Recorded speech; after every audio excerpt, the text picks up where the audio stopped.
सब पे आती है सबकी बारी से, मौत मुनसिफ है कमोबेश नहीं। ज़िंदगी की पाठशाला में कहते हैं मौत हर सवाल का आखिरी जवाब है, लेकिन यही आखिरी जवाब जब खुद एक सवाल बन जाए तो फिर जवाब कौन दे, हिसाब कौन दे। न्यूज़ नेशन की इस खास पेशकश हिडन फाइल्स के दूसरे एपिसोड में आज सवाल एक ऐसी ही मौत को लेकर है। पिछले एपिसोड में आपने देखी थी हिंदुस्तान की परमाणु परियोजना के जनक डॉक्टर होमी जहांगीर भाभा की मौत की आज भी उलझी हुई गुत्थी। दशकों तक की जांच, लेकिन नतीजा कुछ भी नहीं। आज की कड़ी में हम खोलेंगे एक ऐसी राष्ट्रीय प्रतिभा की मौत से जुड़ी फाइल जिसने नए नए आज़ाद हुए हिंदुस्तान को आसमान का सपना और उड़ने का हुनर सिखाया। डॉक्टर विक्रम अंबालाल साराभाई, भारत के अंतरिक्ष कार्यक्रम के जनक और डॉक्टर होमी जहांगीर भाभा के बाद परमाणु परियोजना के मुखिया।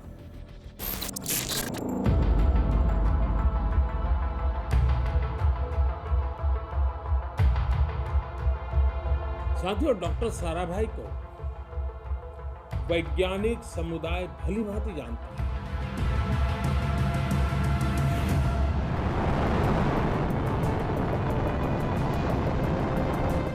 हिंदुस्तान को सबसे बड़ी शक्ति बनाने का सपना देखने वाले ये दो शख्स, डॉक्टर होमी जहांगीर भाभा और विक्रम अंबालाल साराभाई, दोनों दुनिया के टॉप साइंटिस्ट, दोनों गहरे दोस्त और पूरी दुनिया में परमाणु से लेकर अंतरिक्ष तक भारत की वैज्ञानिक शक्ति के प्रतीक। लेकिन दोनों की मौत एक जैसी, अचानक और रहस्यमयी। क्या ये संयोग था या फिर कोई गहरी साजिश? साजिश का शक इसलिए क्योंकि जिस तरह जिनेवा जाते हुए डॉक्टर होमी जहांगीर के प्लेन क्रैश की मिस्ट्री आज तक नहीं सुलझी, उनके बाद परमाणु परियोजना की कमान संभालने वाले विक्रम साराभाई की अचानक हुई मौत की मिस्ट्री आज तक नहीं सुलझ पाई।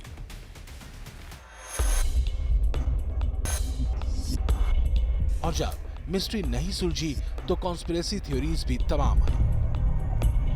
हिंदुस्तान की परमाणु परियोजना से जुड़े वैज्ञानिक क्या किसी सुपर पावर को खटक रहे थे?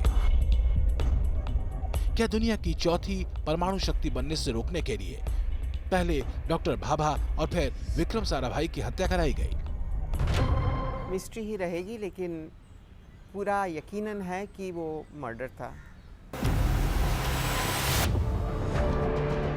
ऐसा दावा करने वाली ये महिला विक्रम साराभाई की बेटी है, मशहूर नृत्यांगना मल्लिका साराभाई। पिता की मौत के 50 साल बाद भी जब उस रात का जिक्र होता है तो मल्लिका के जहन में कुछ सवाल आज भी कौंध जाते हैं। मेरे पिता पूरी तरह फिट थे, अचानक मौत कैसे हुई? मौत के पहले सारे टेस्ट रिपोर्ट ठीक थे, फिर क्या हुआ? पोस्टमार्टम नहीं हुआ, जांच नहीं हुई, मौत का कारण क्या था? We cannot rule out anything. One cannot rule out. War चल रही थी. Vikram was the top scientist. Atomic energy और space दोनों के चेयरमैन थे. एक ही ऑर्गेनाइजेशन था, तब एटॉमिक एनर्जी स्पेस अलग नहीं था। तो उसमें कितने भी क्वेश्चंस थे, तो it is something which we will never know. आखिर वो क्या था जिसे बेटी मल्लिका साराभाई समझ पाई और न ही पिता के पदचिन्हों पर काम करने वाले कार्तिकेय साराभाई? और इनके साथ पूरे देश को भी आज तक पता नहीं कि परमाणु और अंतरिक्ष शक्ति बनाने का सपना दिखाने वाला विश्व प्रसिद्ध वैज्ञानिक कैसे उनके हाथ से छिन गया या फिर छीन लिया गया। जब भी सडन डेथ होती है, एकदम से अनएक्सपेक्टेड तरीके से, कोई बीमार ना हो, लंबे अरसे से एकदम से किसी की मौत हो जाए, तो उसके चारों तरफ हमेशा कॉन्स्पिरेसी थ्योरीज बुन दी जाती हैं।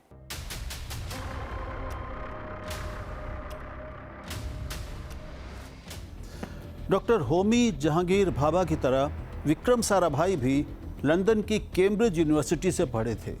दोनों की दिलचस्पी कॉस्मिक एनर्जी से सस्ती ऊर्जा बनाने में थी। पढ़ाई और रिसर्च पूरी करने के बाद दोनों ही देश के लिए काम करने वापस लौटे। 1960 का दशक आते आते डॉक्टर भाभा ने परमाणु ऊर्जा के क्षेत्र में तो डॉक्टर विक्रम साराभाई ने अंतरिक्ष मिशन के क्षेत्र में भारत को एक बड़ी ताकत बनाने की बुनियाद रखी। लेकिन 1966 में डॉक्टर भाभा की रहस्यमयी मौत ने पूरे देश को सदमे में ला दिया।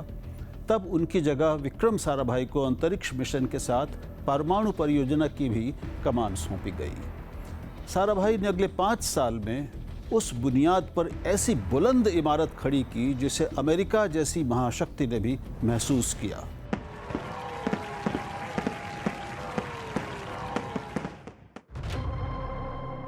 गुरुवार 30 दिसंबर 1971, करीब 5 दशक पहले की इस तारीख को हिंदुस्तान के कोने कोने में जश्न का आलम कुछ ऐसा था। बात जश्न की थी भी। हिंदुस्तान अब अमेरिका जैसे सुपर पावर की आंख में आंख मिलाकर बात कर सकता था। उसकी धमकियों के बीच पाकिस्तानी सेना को धूल चटा सकता था।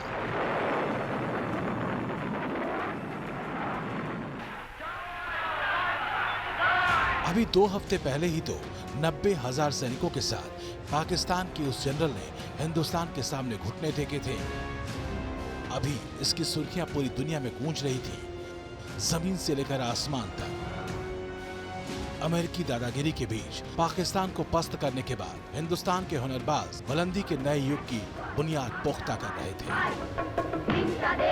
डॉक्टर भाभा की रहस्यमयी मौत के बावजूद परमाणु कार्यक्रम और तेज गति से चल रहा था।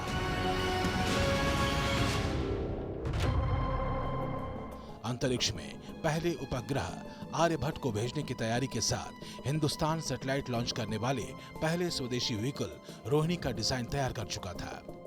All stations stand by for the timer. This is mission control. 4, 3, 2, 1. उस जश्न में हिंदुस्तान की आन बान शान का रंग कुछ अलग ही था। रंग सिर्फ एक नाम की बदौलत, विक्रम अंबालाल साराभाई। 52 साल का वो शख्स जो हिंदुस्तान को परमाणु ताकत बनाने से लेकर अंतरिक्ष में परचम लहराने वाले कार्यक्रमों में दिन रात जुटा हुआ था। गुरुवार 30 दिसंबर 1971। गुरुवार 30 दिसंबर 1971 की वो रात भी विक्रम साराभाई के लिए ऐसी ही एक रात थी। वो तिरुवनंतपुरम के मशहूर कोवलम बीच रिजॉर्ट में रुके हुए थे।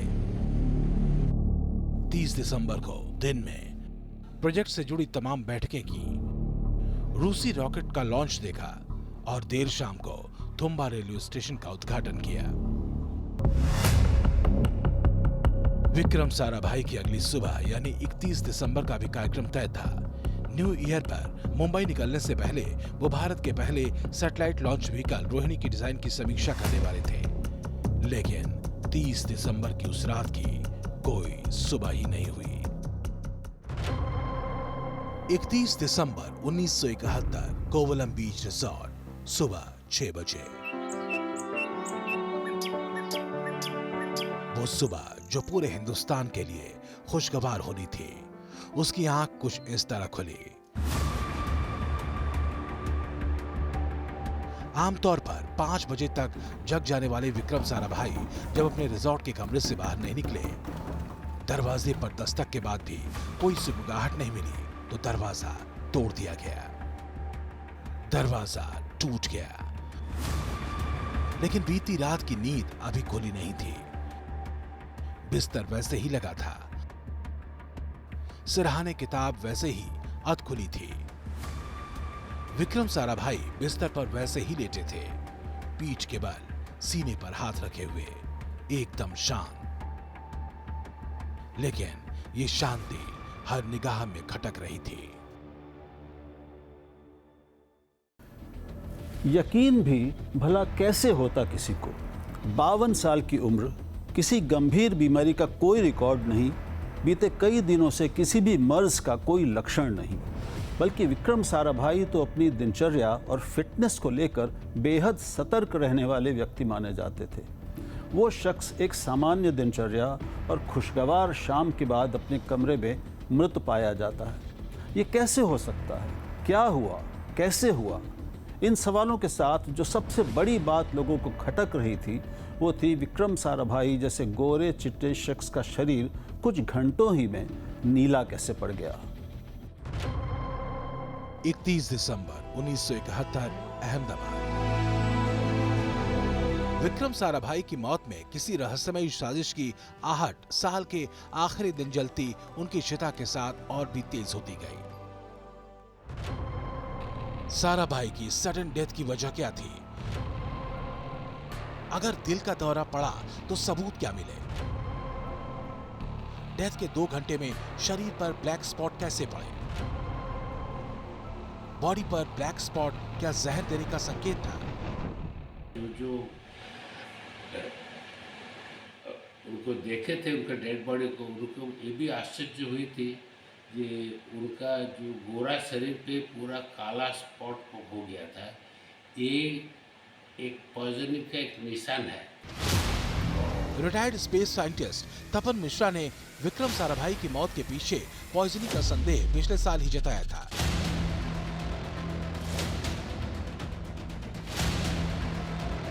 तपन मिश्रा का सवाल था कि अगर विक्रम साराभाई से लेकर आज तक इसरो से जुड़े कई वैज्ञानिकों की संदेहास्पद परिस्थितियों में मौत क्यों हो रही है। तपन मिश्रा के साथ विक्रम साराभाई की डेथ मिस्ट्री में खुलकर साजिश का अंदेशा जताने वाले दूसरे वैज्ञानिक हैं नंबी नारायण। श्री शंकर लिंगम नंबी नारायणन, विज्ञान एवं इंजीनियरिंग। नंबी नारायण वो शख्स हैं जिन्हें नासा की फेलोशिप दिलाने में खुद विक्रम साराभाई ने मदद की थी। साराभाई के ही आह्वान पर नंबी नारायण ने अमेरिकी स्पेस एजेंसी में नौकरी छोड़ इसरो की रॉकेटरी टीम ज्वाइन की थी। विक्रम साराभाई की असहज मौत को लेकर नंबी नारायण ने अपनी किताब रेडी टू फायर में कई सवाल उठाए हैं, खासतौर पर पोस्टमार्टम का न होना। विक्रम साराभाई की मौत की खबर मुझे झटके की तरह लगी। ये सुनते ही मैं फौरन मुंबई से त्रिवेंद्रम रवाना हुआ। तब तक साराभाई की बॉडी बॉम्बे रवाना हो चुकी थी। उस हैरानी में मुझे पता चला कि डेड बॉडी का पोस्टमार्टम नहीं हुआ। पता चला कि ऐसा साराभाई की पत्नी मृणालिनी साराभाई और दादी के कहने पर हुआ था। इसके लिए तत्कालीन प्रधानमंत्री इंदिरा गांधी से रिक्वेस्ट की गई। कुछ ही देर में केरल के राज्यपाल पी शिवशंकर को दिल्ली से फोन गया। परिवार जैसा चाहता है वैसा ही करें। मेरी जो दादी माँ थी, विक्रम भाई की माँ, उनकी इच्छा ऐसी थी कि उनका बॉडी को वो नहीं करो। हाँ, अभी गए तो क्या करें। तो मुझे लगा उन्होंने रिक्वेस्ट की गवर्नमेंट से कि भाई पोस्टमार्टम अभी क्या करना है। हाँ, अभी सो दे एक्सेप्टेड दैट रिक्वेस्ट। एक बार कोई गुजर गया तो फिर डिमांड क्या करें? पोस्टमार्टम होता तो भी क्या होता, पापा तो गए, तो पोस्टमार्टम अम्मा भी नहीं चाहती थी, मेरी दादी भी नहीं चाहती थी। विक्रम साराभाई का पोस्टमार्टम न कराने का फैसला परिवार का था। उनके साथ इसरो में काम कर चुके वैज्ञानिक नंबी नारायण की किताब के मुताबिक पोस्टमार्टम न कराने की परिवार की इच्छा पर फौरन ही दिल्ली से मंजूरी मिल गई। तब दिल्ली का मतलब था प्रधानमंत्री इंदिरा गांधी, जो अमेरिकी धौंस को धता बताते हुए पाकिस्तान पर फतह के साथ पूरी दुनिया में अपनी धाक जमा चुकी थी। ये बात और भी चौंका रही थी कि विक्रम साराभाई अपनी वैज्ञानिक उपलब्धियों के अलावा पारिवारिक रूप से भी नेहरू गांधी परिवार के करीबी थे। जवाहरलाल नेहरू ने स्पेस और परमाणु प्रोजेक्ट के क्षेत्र में भाभा के बाद जिस दूसरे शख्स पर आंख मूंद कर भरोसा किया था वो विक्रम साराभाई ही थे। इसी भरोसे की वजह से इंदिरा गांधी ने प्रधानमंत्री बनते ही स्पेस मिशन के साथ परमाणु प्रोजेक्ट को आगे बढ़ाने की जिम्मेदारी भी विक्रम साराभाई को दे दी। इसी दोहरी जिम्मेदारी के साथ विक्रम साराभाई पूरी दुनिया भर में हिंदुस्तान के अहम हस्ताक्षर बन चुके थे, क्योंकि देश की इन दोनों ही परियोजनाओं पर पूरी दुनिया की नजर थी। उस समय में पापा ने एक चिकन मैश से सैटेलाइट बनाया था, तो फ्रेंच साइंटिस्ट आए तो बोलते ये क्या है, तो पापा ने कहा कुछ 50 रुपए में ऐसा कुछ बना था। पापा ने कहा मुझे और सैटेलाइट की ज़रूरत नहीं है, मुझे जो काम करना है इससे हो रहा है। फ्रेंच स्पेस साइंटिस्ट के साथ विक्रम साराभाई जर्मन अंतरिक्ष वैज्ञानिकों के साथ भी काम कर रहे थे। बल्कि यूं कहें कि दोनों ही देशों के वैज्ञानिक साराभाई के बनाए स्पेस सेंटर में आते थे। 1960 के दशक का वो दौर था जब कोल्ड वॉर चरम पर था और अमेरिकी प्रतिबंधों की वजह से जर्मनी और जापान जैसे देशों का स्पेस प्रोग्राम थम चुका था। यही हाल जापान का भी था, जबकि इन देशों की वैज्ञानिक कुशलता पर किसी को भी संदेह नहीं था। विक्रम साराभाई को लगता था कि अमेरिकी दादागिरी के दौर में जर्मनी और जापान जैसे देशों का रॉकेट साइंस में महारत हिंदुस्तान के मिशन में मददगार हो सकता है। बल्कि ये सब कुछ होने भी लगा था। जर्मन वैज्ञानिक डेड्यू और जापान के स्पेस प्रोग्राम के जनक कहे जाने वाले इचोकावा भारतीय अंतरिक्ष अभियान में साराभाई के करीबी सहयोगी बन चुके थे। साराभाई की शख्सियत ऐसी थी कि अमेरिकी एजेंसी नासा के डिप्टी डायरेक्टर अर्नोल्ड फ्रुटकिन भी उनसे दोस्ताना व्यवहार रखते थे। लेकिन एक देश के तौर पर अमेरिका को विक्रम साराभाई का पूरा अभियान खटक रहा था। 1971 के युद्ध तक अमेरिका को लग चुका था कि अगर विक्रम साराभाई की लीडरशिप में इस तरह काम चलता रहा तो हिंदुस्तान न सिर्फ अंतरिक्ष में उसका मुकाबलेदार बन सकता है, बल्कि परमाणु परीक्षण भी जल्द कर सकता है। भारत ने अपना पहला परमाणु परीक्षण 1974 में किया, विक्रम साराभाई की मौत के करीब 2.5 साल बाद। यानी यह पूरा प्लान विक्रम साराभाई के जीते जी तैयार हो चुका था। उस दौर में ये कितना जोखिम भरा था, इसका पूरा अंदाज था साराभाई को। अपने करीबियों से वो अक्सर कहते थे रूस और अमेरिका जैसे देश उन पर नज़र रखे हुए हैं। इस वजह से सरकार भी अलर्ट रहती थी। अगर वो हवाई जहाज़ से कहीं जाते तो उनके अगल बगल की सीटें खाली रखी जाती। अगर ट्रेन से कहीं जाते तो उनके इर्द गिर्द अपने लोगों की बर्थ बुक की जाती थी। 30 दिसंबर 1971 की रात भी जब विक्रम साराभाई दिन भर की मीटिंग के बाद कोवलम बीच के रिजॉर्ट में आराम करने गए तो इंतजाम कुछ ऐसे ही थे। 30 दिसंबर 1971 विक्रम साराभाई की मौत, सहज या कोई साजिश? मुझे तो नहीं लगता है नेचुरल डेथ थी, क्योंकि पापा बिल्कुल सही सलामत थे। उसे अगले दिन मुझे मिले थे, पूरे मेडिकल टेस्ट करवाए थे। विक्रम साराभाई का परिवार आज तक हैरान है। इस हैरानी के साथ तब भी सदमा उतना ही बड़ा था, क्योंकि कोई बताने वाला नहीं था। रात के पिछले पहर में ऐसा क्या हुआ जो भले चंगे दिख रहे साराभाई डेड पाए गए? मौत या हत्या, वजह क्या? इस सवाल का जवाब किसी भी ऑफिशियल डॉक्यूमेंट्स में नहीं मिलता। जो मिलता है उसके मुताबिक विक्रम साराभाई की मौत दिल के दौरे से हुई, लेकिन इसकी कोई मेडिकल हिस्ट्री नहीं थी विक्रम साराभाई की। तो यह अचानक कैसे मुमकिन है? सडन अटैक की मेडिकल कंडीशंस क्या थी? ब्लड प्रेशर, शुगर या हाइपरटेंशन का कोई रिकॉर्ड था? शराब सिगरेट की लत नहीं थी? फिर वजह क्या थी? अगर अटैक था तो शरीर पर ब्लैक स्पॉट्स क्यों थे? अगर कोई तनाव था तो रात में अचानक क्यों बढ़ा? विक्रम साराभाई को देखकर कोई भी यकीन नहीं कर सकता था कि इस तनाव जैसी चीज इस शख्स के आसपास भी भटकती होगी। इतने जिंदा दिल, इतने खुशमिजाज। वो जितने बड़े वैज्ञानिक थे, टेनिस कोर्ट पर उतने ही बढ़िया खिलाड़ी। अंदाज शौकिया खेलने का था, लेकिन उन्हें मात देना उनके समकालीनों के लिए आसान नहीं था। डॉक्टर होमी जहांगीर भाभा के लिए भी। इसी टेनिस कोर्ट पर एक ऐसी महिला उन पर फिदा हो गई जो आने वाले दिनों में हिंदुस्तान की क्लासिकल डांस एम्बेसडर के रूप में पूरी दुनिया में मशहूर होने वाली थी। नाम था मृणालिनी साराभाई। उस पहले प्रेम के एहसास को मृणालिनी साराभाई ने अपनी बायोग्राफी में कुछ ऐसे बयां किया है। उस दिन विक्रम को टेनिस कोर्ट में देखकर ऐसा लगा जैसे कोई राजकुमार टेनिस कोर्ट में उतर आया हो। ऊटी में 1941 की उस पहली मुलाकात के वक्त मृणालिनी भरतनाट्यम की तालीम ले रही थी। तब तक बात शौकिया थी, लेकिन नोबेल पुरस्कार विजेता सीवी रमन की देखरेख में काम कर रहे विक्रम साराभाई अंतरिक्ष विज्ञान के क्षेत्र में कुछ बड़ा करने का सपना देख चुके थे। बातों मुलाकातों में वो अक्सर मृणालिनी से शादी के सवाल पर असमंजस में रहते, लेकिन 1 साल के भीतर ही नृत्य संगीत के प्रति मृणालिनी के बढ़ते समर्पण ने सब कुछ बदल दिया। गुरुदेव रविन्द्रनाथ टैगोर के शांति निकेतन में शुरुआती शिक्षा के बाद बेंगलुरु में भरतनाट्यम की स्पेशल सेशन के दौरान मृणालिनी एक समर्पित नृत्यांगना के रूप में उभरी। विक्रम साराभाई उनके मुरीद होते चले गए।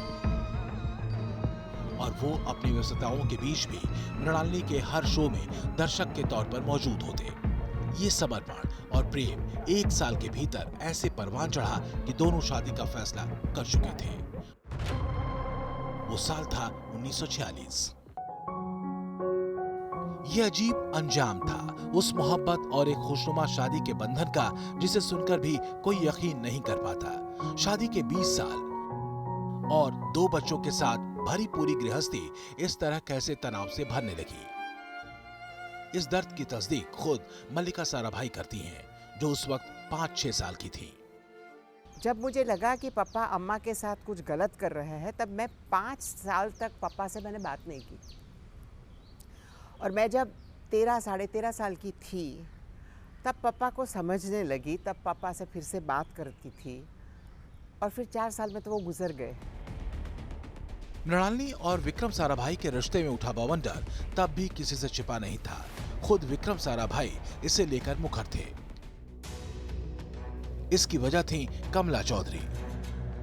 कमला चौधरी मृणालिनी की बेस्ट फ्रेंड थी। कमला के पति की अचानक एक दिन लाहौर में ड्यूटी के दौरान किसी ने गोली मार दी। तब अपनी दोस्त को सहारा देने के लिए मृणालिनी ने कमला चौधरी को कुछ दिनों के लिए अपने घर बुला लिया।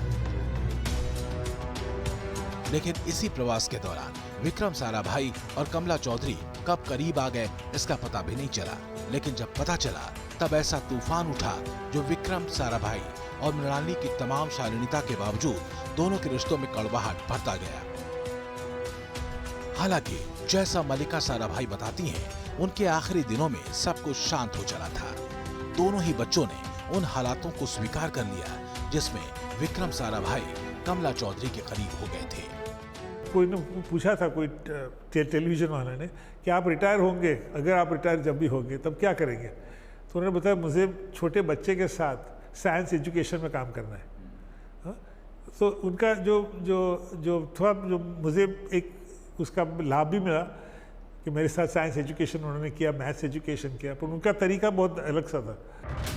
जैसा कि कार्तिकेय साराभाई बताते हैं, आखिरी दिनों में पिता का सपना खुद को आखिरी सांस तक साइंस को समर्पित कर देने का था। वो इसमें जुटे भी थे। लेकिन इस दौरान एक और भी घटनाक्रम चलता है।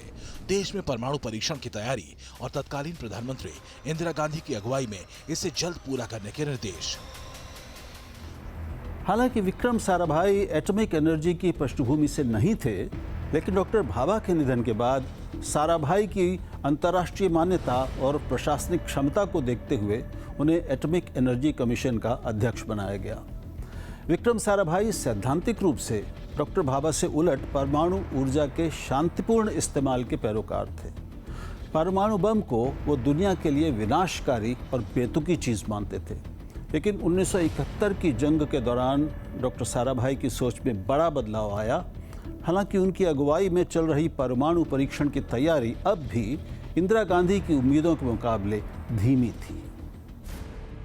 मशहूर पत्रकार राज चेंगप्पा की किताब वेपन्स ऑफ पीस के मुताबिक परमाणु कार्यक्रम में देरी की वजह से इंदिरा गांधी ने ऐसा फैसला ले लिया जो विक्रम साराभाई को तनाव से भर देने वाला था। ये नवंबर 1971 के आखिरी दिनों की बात है। भारत और पाकिस्तान के बीच तनाव युद्ध स्तर तक पहुंच चुका था। इंदिरा गांधी ने विक्रम साराभाई को मिलने के लिए बुलाया। इस मुलाकात में इंदिरा ने साराभाई से कहा कि वो एक अंतरिक्ष आयोग बनाने जा रही हैं, जिसकी कमान आप संभालेंगे। राज चेंगप्पा के मुताबिक अलग अंतरिक्ष आयोग की कमान सौंपने का मतलब एटॉमिक एनर्जी कमीशन से विक्रम साराभाई की छुट्टी। कहते हैं ये बात साराभाई को अपमानित करने जैसी लगी। हालांकि मौत के आखिरी दिनों तक इसके कोई सार्वजनिक संकेत नहीं थे। वो पहले की ही तरह अंतरिक्ष कार्यक्रम के साथ परमाणु प्रोजेक्ट्स के काम देख रहे थे। 30 दिसंबर की रात ही अपनी परमाणु ऊर्जा टीम के सहयोगी एपीजे अब्दुल कलाम से बातचीत की थी और पूरा ब्रीफ दिया था। इन ब्यूरों से जाहिर है पारिवारिक और राजनीतिक दोनों वजहों से तनाव ऐसा नहीं था कि कोई सडन डेथ का शिकार हो जाए। आखिरी 3 साल में पापा और मैं इतने निकट हो गए थे कि पापा दुनिया के किसी भी कोने पे हो, मुझे एक फीलिंग आता था कि पापा को ठीक नहीं है। और मैं उस दिन तो 3 दिन कॉल लगाओ फिर कॉल लगता था। बहुत ही मुश्किल था, कम्युनिकेशंस बहुत बैकवर्ड थे उस टाइम में। और मैं हमेशा फ़ोन लगता था तब पूछती थी व्हाट्स द मैटर। लेकिन उस रात मल्लिका अपने पापा से पूछ नहीं पाई व्हाट्स द मैटर पापा। इस बात का मलाल उन्हें आज तक है, और वो सवाल भी कि वो अचानक ऐसे कैसे चले गए।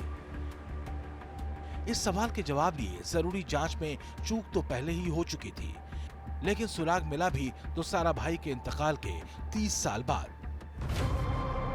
विक्रम साराभाई की मौत और साजिश का वो सुराग। अमेरिकन इंटेलिजेंस के वो 30 साल के बाद जो पेपर्स पब्लिक होते हैं उसमें एक इंटेलिजेंस एजेंट ने कहा है कि उनको 1966 और 1971 के बीच अमेरिकन गवर्नमेंट ने हिंदुस्तान में 2 सबसे बड़े साइंटिस्ट थे, उनको दूर करने के लिए भेजा था। साराभाई फैमिली ने न्यूयॉर्क के एक सेनेटर के जरिए 30 साल बाद वो सीक्रेट फाइल देखी जिसमें मौत का जिक्र साफ था, लेकिन इसके आगे की सारी फाइल हिडन। जिसे अपने RTI होता है ना, राइट टू इन्फॉर्मेशन, इससे अमेरिका में 35 इयर्स के बाद कोई भी फाइल आप पूछ सकते हैं। लेकिन अगर फाइल में कुछ ऐसा है कि जो उनको लग रहा है कि भी ये कॉन्फिडेंशियली रखना है, तो उसको वो लोग को ब्लैकआउट करते हैं। तो वो कागज़ आया तो एंड उसके अलावा सब ब्लैकआउट ही था। सवाल है कि आखिर अमेरिकी एजेंसियों को विक्रम साराभाई की डेथ में क्या इंटरेस्ट था, जो उनसे जुड़ी फाइल्स को हाईली कॉन्फिडेंशियल बनाया, 30 साल बाद उसे बाहर भी किया। तो वो कौन सी चीजें थीं जिन्हें ब्लैकआउट कर दिया गया था? तो क्या आज भी अमेरिकी एजेंसियों के पास हैं विक्रम साराभाई से जुड़ी वो फाइलें जिनमें पूरी साजिश की असलियत कैद है? विक्रम साराभाई की मौत से जुड़ा ये ऐसा रहस्य है जिसे आज तक कोई सरकार नहीं सुलझा पाई। हम भले ही आज एक परमाणु शक्ति बन चुके हैं, लेकिन अफसोस कि आज भी हमारे पास इस बात का ठोस जवाब नहीं कि विक्रम साराभाई की मौत की असली वजह क्या थी। इस सवाल के आगे सब कुछ धुंधला धुंधला है, लेकिन सवालों का सिलसिला थमा नहीं है। मिलते हैं हिडन फाइल्स के अगले एपिसोड में, तब तक के लिए नमस्कार।